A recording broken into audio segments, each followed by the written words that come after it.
The Critic Guys.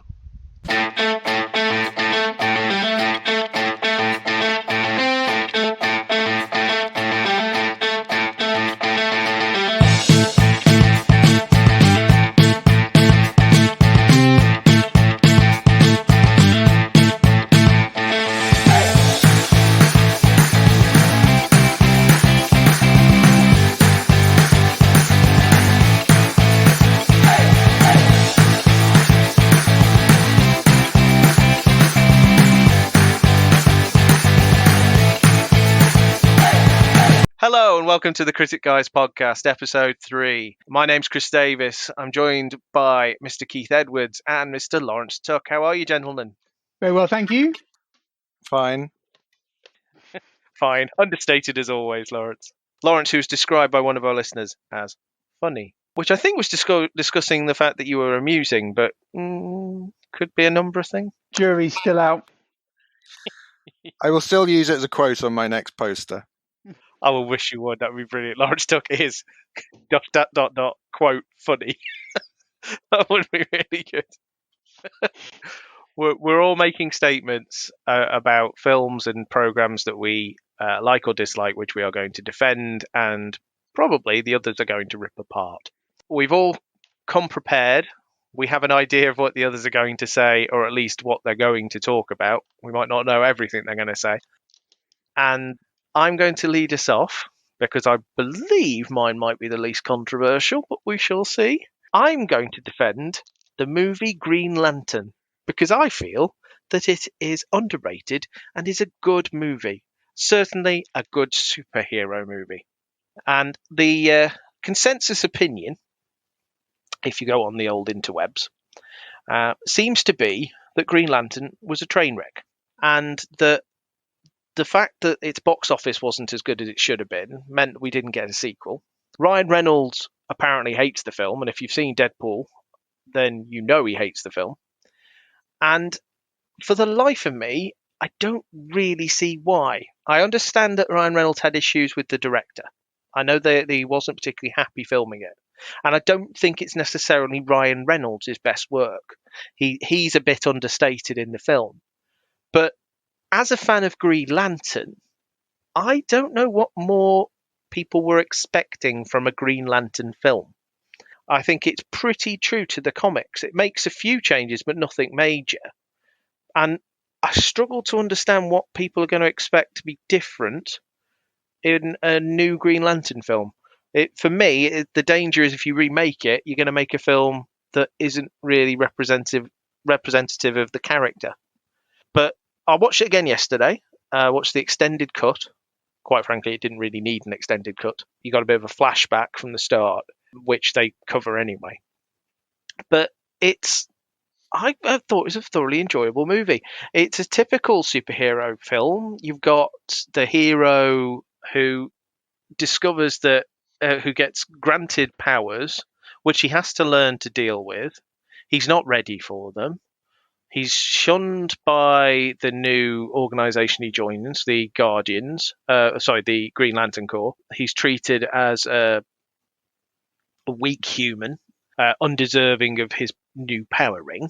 But in typical superhero origin story form, you get a villain that's built up, you'll get a creature they've got to overcome. Meanwhile, the character is the lead is learning his craft, dealing with his responsibilities, and lo and behold, he gets control of everything and manages to fight the big bad.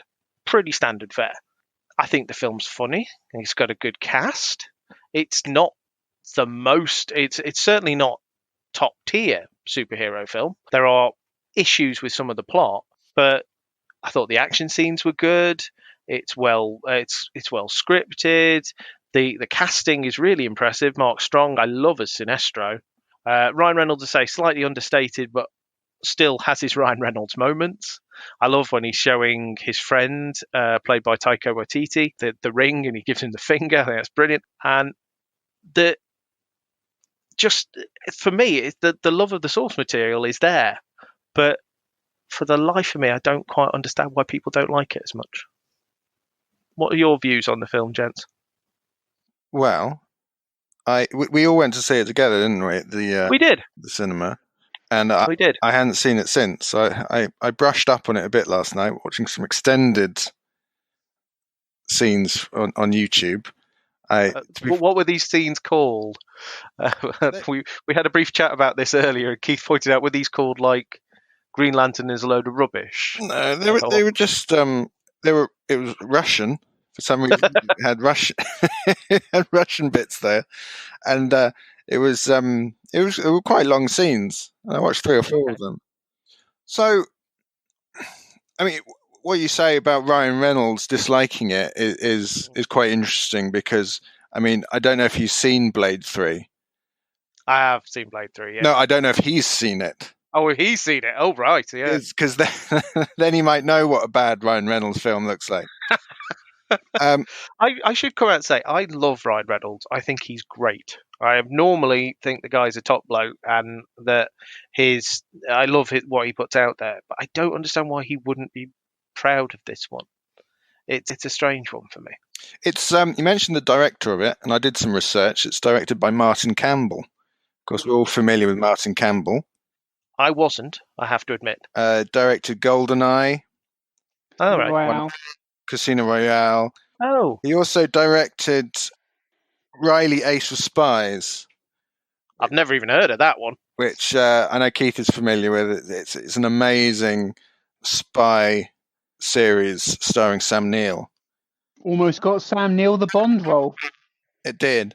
It was about a real guy who was supposedly what Bond was sort of based on, loosely, like a gentleman spy back in the days of the First World War kind of era.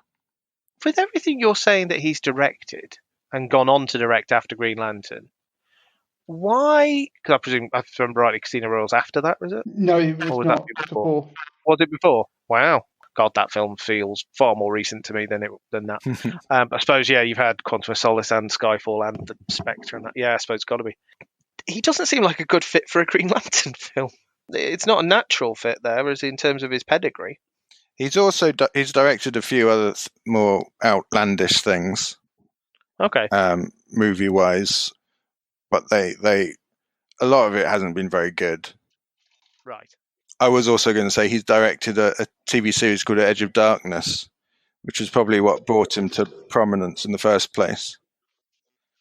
And apart from Bob Peck being amazing in it, it is a big pile of doo-doo as a TV series. But we like Bob Peck. But we love Bob Peck, so that was fine. Can I just check something? Is this a repeat of episode 1? Keith, are you cooking? Not at all. Were you pouring a drink? I was pouring a drink. Yeah. I was going to say it was either You're very sensitive, Mike. it was either pouring a drink or Keith was having a rectal prolapse. Yeah. I was pouring a drink. Fine. I'm glad we clarified that. I'm glad that once again we've got onto this topic in the middle of the podcast. We'll always get to it, Keith. We'll never forget. This is just between us three, right? I mean, it's not like it's going to go out to the world. Well, you have one chance to make a first impression, and that was yours. Well,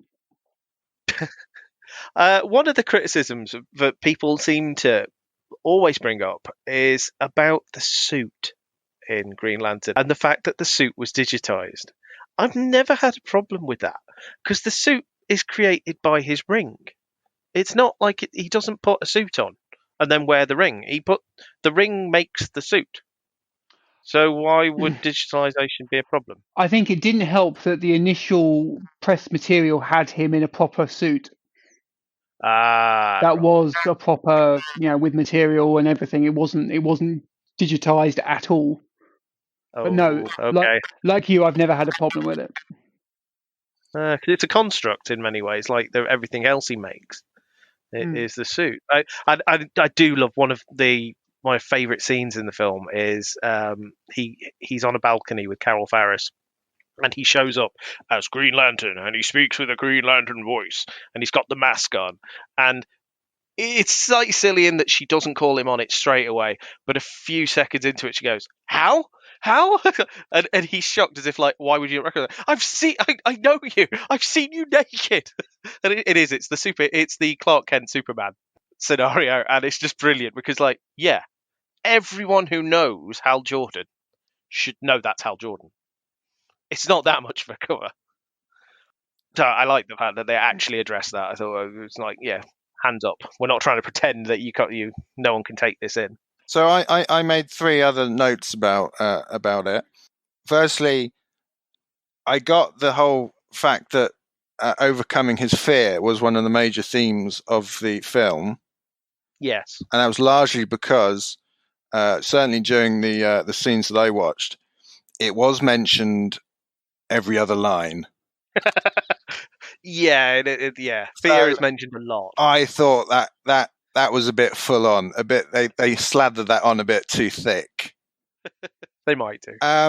Then there was Mark Strong as Sinestro, who was great because Mark Strong is always great.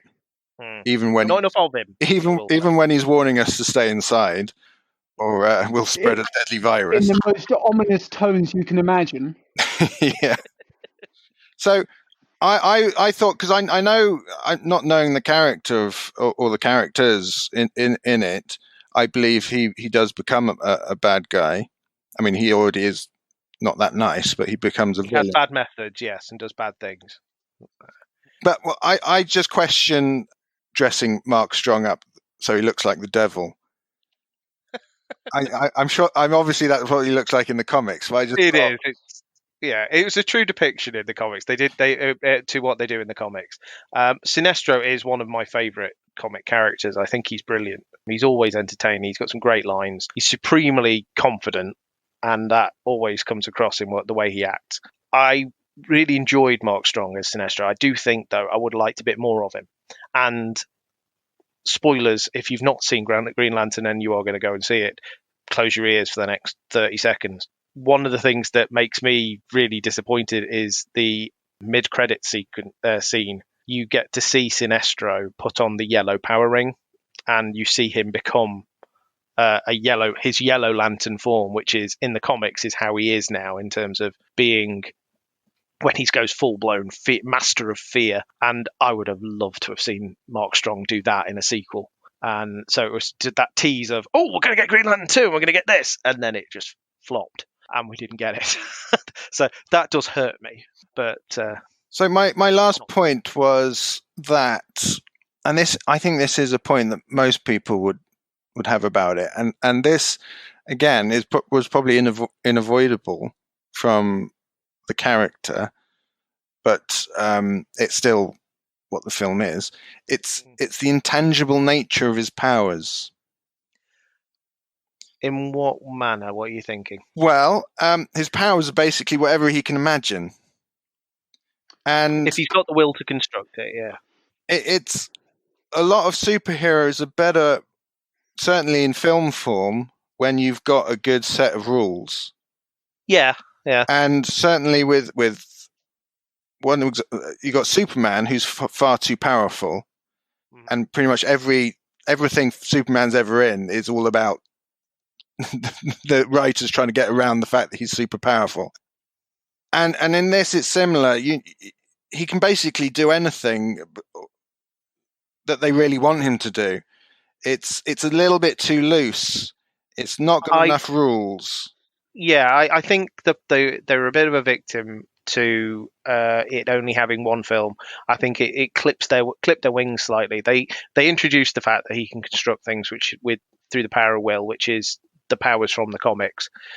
To do that, he's got to overcome fear. But there are things that can oppose that. There are other people's powers that could overwhelm him. And I think, given it's pretty typical, I think, from an origin film perspective, that you get to see the superhero look really impressive, and then in the second film you have to have something which does clip their wings, that actually clips their wings and makes it so that it's a bit more insurmountable.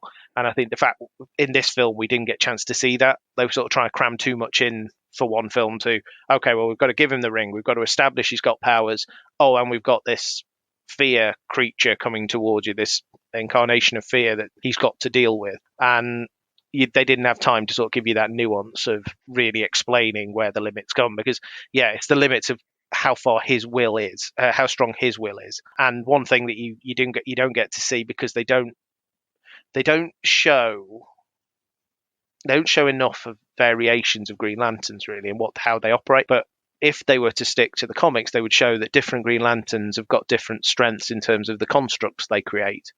Some of them will make structures which are really, really intricate and really strong. Others can make more likely to make weapons. Others are more artistic.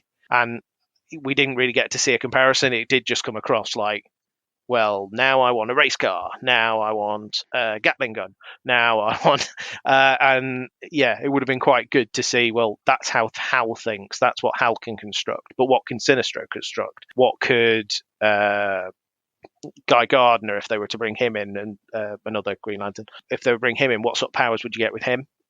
What sort of strengths?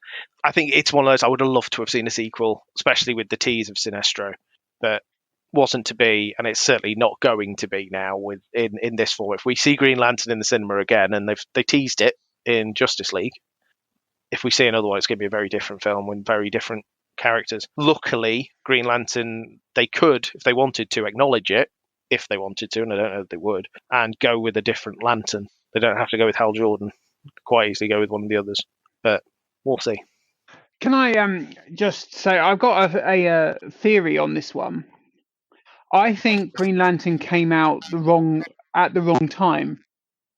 It was released in 2011, and at which point a lot of the more ridiculously over the top superhero films were being replaced by, or had been replaced by, hard hitting films like the Dark Knight trilogy. Yeah, we were knee deep in them, weren't we? You had no name recognition in terms of who Green Lantern was. I mean, people know who Batman is. People know who Superman is. Green Lantern is one of the lesser known heroes. Definitely. And you could say exactly the same thing about Iron Man, which came out back, I think, 2008. But the fact was that was done for 60 million less. So it needed far less to break even. And even when all was said and done, Green Lantern did make 200 million. Or but that was kind of over just over its budget. Because of the CGI nature of what they were doing. It was always going to have a high feature. I was going to make the point, and I agree with you, Keith, and then I was going to make the point that if it was made a few years later, and if you had the same film, but Samuel L. Jackson popped up at the end and recruited him, and in this imaginary world, he was part of the MCU, I don't think any of us or anybody else would have any problem with the film at all. No, I'm with you. It was only a month later that Thor came out.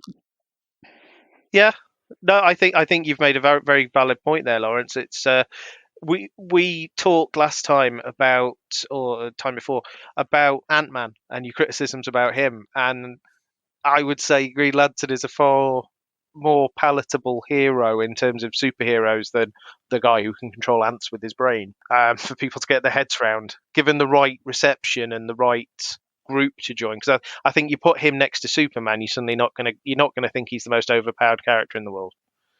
He would be toned down from that.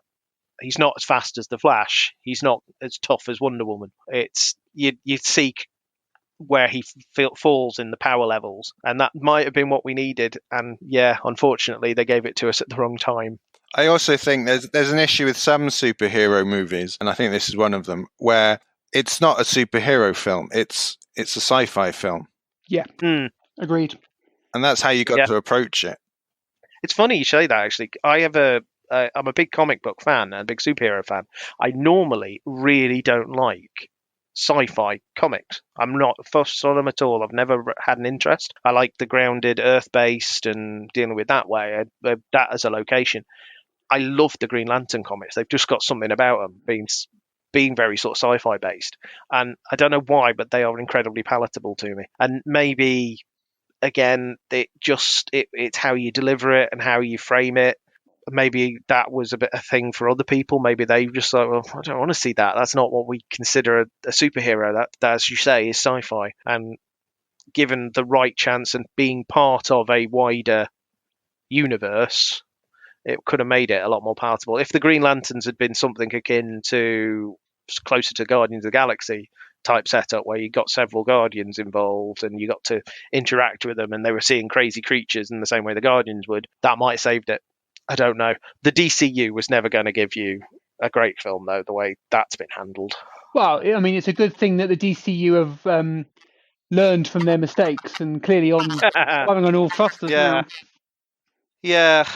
What is happening with the DCU? Is it still a thing? I'm really confused by that. People seem to talk about the fact that it's died a death, but then you've still got Wonder Woman. You've had Aquaman and they're getting a sequel. So surely that means the DCU is still a thing, right?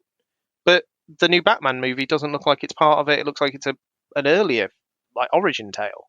It's a bit like, or an early years tale. It's a bit like the Sony movies they're making at the moment with loads of Spider-Man characters. Yeah, and you've got the Venom, etc. You've got the MCU having Spider-Man in it and making all these amazing films all linked together, and Sony are still scrabbling around trying to get the scraps to make some movies just to try and make some money out of it, because they have their opportunity to make some money, so they're trying their best. And it just seems a bit odd when Marvel are making all these amazing films. Yeah, it is. It's weird that we're getting multiple like studios trying to do the same thing effectively. I know it's all ownership and who owns what, and they've got Spider-Man on loan from Sony now, but it's like, surely put your heads together and just agree and work together on this. It will make a better product. You will make loads more money as well, rather than throwing just caution to the wind and creating weird versions of the characters like you did with Amazing Spider-Man 2, and where it's like, well, we're loosely going to go off Spider-Man, but we're going to go in a crazy direction and build to a Sinister Six movie that we're never going to get. Yeah, it's just, yeah, make my head hurt. I mean, I do agree with Laurence, though, that as a concept for a film, the Green Lantern is an incredibly hard thing to do well. That's not to say they didn't do their best, but it is a hard concept. The idea that your emotion powers the ring and that is assigned a color. Would it have been a better series with the current things? Where probably these days, the way the TV industry is these days, it probably would, yeah. Because you could spend some time on it. You could focus on little bits, actually build up focus on character and build up baddies over time and introduce them that way. Maybe that's the direction they should go in. There you go. I think you should write them a strongly worded letter, Chris. Use all my will to suggest that they do that. Well, they are bringing Green Lantern into the Arrowverse, so it is going to TV. So we'll see how it's done. Oh, I hope it's done well. I don't have 100% faith in the Arrowverse. But anyway, enough of my melancholy. Moving on, if we shall go now to Laurence, I believe. Mm-hmm. You have a somewhat controversial opinion, Laurence. I wouldn't call it controversial. And it's not as controversial, to you now as it would have been a year ago. That's true. But I've held this opinion, as you well know, Keith does anyway, for a long time. I'll just say it. I think Game of Thrones is rubbish. Strong words. Can I clarify what you mean by Game of Thrones? Do you mean the whole book series, or do you mean the TV show? I mean the TV show. And I suppose, technically speaking, I mean the first series of the TV show, because I ain't watched anything else. Series 1 of Game of Thrones is rubbish, is your statement. Yeah, and my point would be, why would you watch anything more if you thought the first series was rubbish?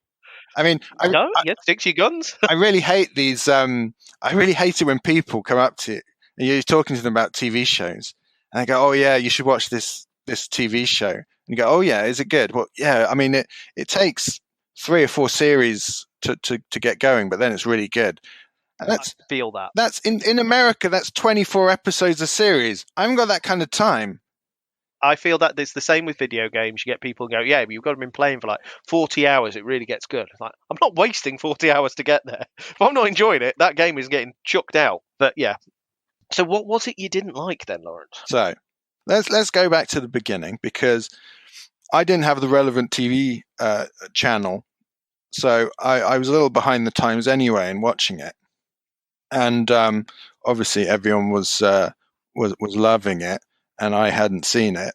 So I looked into it a bit and found out what it was, and it seemed very much up my street. And I'll explain that by breaking it down slightly, because it seemed to me that it was a combination of various things. And those things, roughly speaking, it's a combination of Lord of the Rings, which I really love, it's zombie movies, which I really love, historical dramas, which I really love, and hardcore pornography, which I really love. So say we all. I obviously went into it thinking I'm going to love this, because I love all its component parts. And which bits didn't deliver then, Laurence? Well, it turned out that I really disliked it, and it may be because I just didn't like all of those things together. Now, I watched the first series, and I didn't dislike it particularly, but it wasn't until the end, and I thought, I've actually got no inclination to watch the next series. And that's what made me start thinking about it more and more, and how much I didn't actually like it. I mean, the fact that there's so many things in it. I mean, they basically threw every kind of fantasy element at the screen and just hoped for the best. You know, there was dragons, zombies. There's like everything going on there. I think it was a bit busy. And I prefer things to be a bit more focused on what they're actually about. Now, I thought, for me, the acting, apart from Sean Bean and apart from Peter Dinklage, the acting is appalling in it. It's absolutely appalling. It was like the PG Tips adverts where they put peanut butter in the tops of monkeys' mouths to make their mouths move. It was very much like that. They're appalling actors. It was like a cheap American soap opera set in Middle Earth, you know. They really weren't good actors. The dialogue was appalling, so that might have been part of it. Or it might have been all of it. It's hard to tell. But the dialogue was atrocious. The characters were all unlikable. And you really had nowhere to go with any of the characters in a sense of sort of getting on board with them. Apart from Sean Bean, and then he chopped his head off. So It is a spoiler. Yeah, in case you haven't seen the first series of Game of Thrones. And it's Sean Bean, so that should have been a clue. Yeah. Spoiler alert, Sean Bean dies.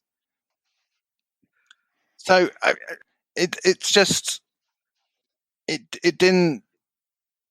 Maybe I was judging it on all the good things I was hearing about it, and then it didn't live up to it. But it just frankly was not a well-made piece of TV.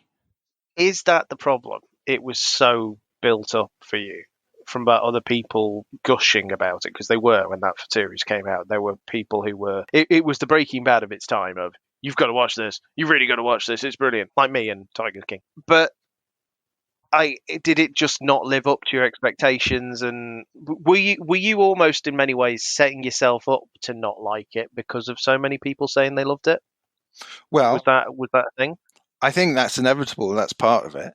But I will say that the sheer fact that I didn't particularly dislike it until I had that sort of moment after having seen the first series that I didn't want to watch anymore. And then I started to develop my thoughts on why I disliked it so much. And I don't know, it's hard to tell. But when you can just sit back and think of the reasons why it's so bad, then you think, okay, it must have not been good.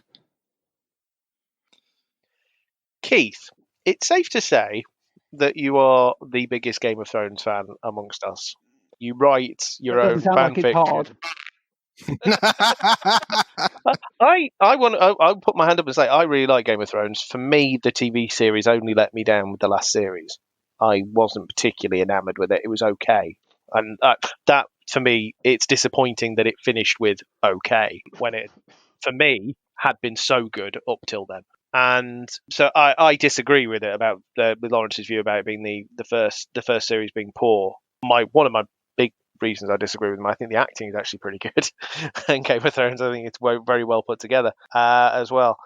But without doubt, Keith, you are the biggest Game of Thrones fan. I wonder what your view is on Lawrence's thoughts on the first series. Well, he's tripping, clearly. No, some of his criticisms are completely valid. The first season was very much trying to find its feet. It does depart from the books in a lot of ways. The writer George R.R. Martin is clearly trying to create a more political medieval sort of stroke fantasy series. The zombies do not have as big a prevalence in the in the books as they do in the TV series so far. I should stress, and the politics is far more brought to the fore. But of course, you have 10 episodes to get through a lot of dynastic politics and everything in, and it's a huge book, the first book, and they have to make cuts. I don't necessarily agree with the dialogue because in the first season in particular, a lot of the dialogue is taken directly from the book. And you can see if you want to see how bad it got, then season 7 and 8 shows what happens when they don't have a net of the books to rely on. But no, some of it's right. I mean, a lot of the actors. Keith, they just discovered fast travel. That's all they did. That's Yeah. I mean, everyone can get across a continent at the speed of light if you've got some sort of jetpack. Yeah, so it is valid. Some of the acting is a bit poor. Emilia Clarke, in particular, is an awful actress, and I think that's harsh. No, I think that's been borne out since Game of Thrones and in her side projects that she tried to do while Game of Thrones was still on and leverage her celebrity into other roles.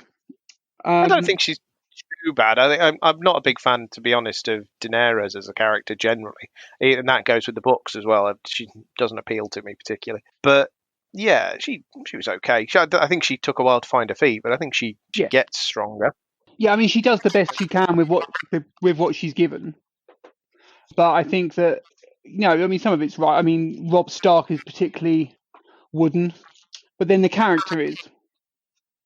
Yeah, you don't get a lot to go with. Wait, I'm just saying, I don't know if that's an acting complaint or a writing complaint. You could argue it's both. He kind of has to be, though, doesn't it? Without giving a major spoiler for Game of Thrones, his character needs to be quite straight-laced and straight and expect things to be done properly and not. He can't be too out there, really. I like the idea of a writer who's trying to get his books made into films. So to make it easier for the filmmakers, he writes his characters like so and so said that in a strange way, like he was being portrayed by a really bad actor. You just say, well, it's in the book that he speaks like a bad actor, so that's fine. That's fine. That's why we hired such a cheap actor. More that the character is the way the character is depicted, not the way the character speaks. It's not intoned in a way. Also, the fact that the books are written from a POV perspective, so you have someone's point. You have their innermost thoughts about what's going on around them, which clearly, as writers, they don't have. In the TV series, you have to see it, and unfortunately, a lot of the actors they cast were newbies. I mean, Sophie Turner as Sansa Stark, she's another one. She can't act. She can't act. They made the wrong choice. She does the best with Again, what she's got. She gets better. I feel like I'm an apologist here for the acting quality of Game of Thrones. I think they picked. She gets better. A lot of the, as well as the newbies, a lot of the older actors are quite TV journeyman type actors. I thought. If you were British and could walk upright, you had a good chance of getting in Game of Thrones. Yeah, pretty much. That's like saying, that you had, if you're British and could act in some description, you had a role in Harry Potter. Yeah, that is true. But I think they had a bigger budget on Harry Potter. The first season isn't the strongest, but it is a good avenue into the world. It's really awkward because Laurence sort of has said, made a very valid point of it is really annoying when people say it gets better if you stick with it. And you shouldn't have to stick with it. You should be able to latch on with with 10 episodes of series 1, right? With that amount of time, you should be able to latch on and you should be hooked. If they can't get your hooks into you in 10 episodes, something's gone wrong. And clearly it didn't work for Laurence. It is a shame because I do think this is a series that does ramp up and finds its feet. But if you can't get on board in 10 episodes, then they've clearly for Laurence they've done something wrong. So I mean, what we could do as an experiment now, because I've got the first 2 series on DVD somewhere, and if the wife hasn't put it on eBay yet, because it was in the eBay pile, and I'll find out if we've still got it. As an experiment for this podcast, I might try and watch the second series and see what happens, and I'll report back. I would like if you have got it and you're happy to do that, I would like to know what you thought. Because I do think that you get to see, well, you'll have new characters introduced anyway, and you get new locations and new themes, and certainly the fallout from Series 1 is very well done. Because as you have seen, a massive thing happens at the end of Series 1, which just changed the landscape somewhat. Oh, you just reminded me, of course, what Keith and I were talking about the acting. Lena Headey is one of the worst actresses I've ever seen. I thought I'd just add that in there. She's the blows just keep coming. She's the best actress that 300 has. And your point? I like Lena Headey. Right, so I will. I'll see if I can find it, and if I can, I'll watch Series 2 and report back. Please do. I would like to know where